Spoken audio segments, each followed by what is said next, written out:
অবস্থায় তারাবাসের পরিবর্তন আসে খুরশেদ আলম বাবু। অসংখ্য ধন্যবাদ এম এ আজিজ আপনাকে। চমৎকার কত খেলেছিল সিপিএল এ গতবার, নিশ্চয়ই মনে আছে আপনাদের সেই বেলের সেই দুইটা গোল। আজকে কিন্তু ইয়াসিন সরকার এই কাজটা করে ফেলেছে, সুলেমান টিমকে নিয়ে নিয়েছে। এটাই তাদের পেশাদার ফুটবল। আপনি যেখানেই হন সেখানেই বেস্টটা দেওয়ার চেষ্টা করবেন। সদীপ ভাইকে ধন্যবাদ, ইয়াসিন ভাইকে ধন্যবাদ। ধন্যবাদ জানাচ্ছি প্রিয় সাইদুল ভাইকে, ধন্যবাদ আমাদের সভাপতি মহোদয়কে এবং মাখন ভাই সহ আজকে সম্মানিত প্রধান অতিথি শফিকুর রহমান শফিক স্যারকে।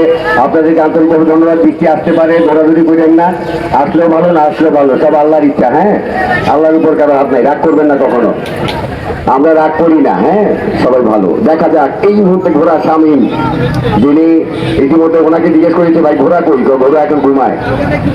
আমাকে আবার বলছে খেলার সময় জেগে উঠবে, কারণ আপনি প্রত্যেকটা টুর্নামেন্টে তিনিও দারুণ ফলাফল বহন করছেন। তো দুজনকেই ধন্যবাদ।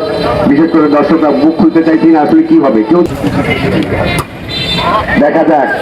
এই মুহূর্তে কিন্তু চমৎকার ভাবে বল পেয়েছেন একজন খেলোয়াড়, সেখান থেকে কালো মালিক 2 নাম্বার, তিনি কি করবেন এবারে কিন্তু দেখছেন তিনি নাম্বার 9 পার্টি রিয়াদ। দারুণ একটা ক্রস ছিল, কোনো খেলোয়াড় নেই, সিটিএল কিন্তু এবারে চেপে বসেছে। দেখা যাক ডান প্রান্ত যে শট, এই শটে গোল হবে না, কারণ দুজন গোলকিপারের পরীক্ষিত, তাই না? হ্যাঁ, দূরপাল্লা শট ছিল। আমাদের মাখন ভাই মাঝে মধ্যে আমাদেরকে অনেক কিছু মনে করিয়ে দেয়, সাইদুল ভাই এমনটাই, কারণ এরা কিন্তু বরেণ্য ফুটবলার। আপনি তাদের খেলা আমি দেখেছি, সাইদুল ভাইয়ের খেলা অনেক সুন্দর খেলতো।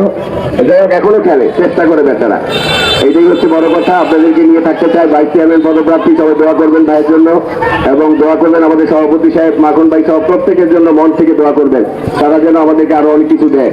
তব্বা এই মুহূর্তে সুলেমান, চমৎকার একটা পাস। ও মাই গড, তালি কই, তালিটা কই, ওয়া ওয়া ওয়া, হোয়াট আ গুড বল।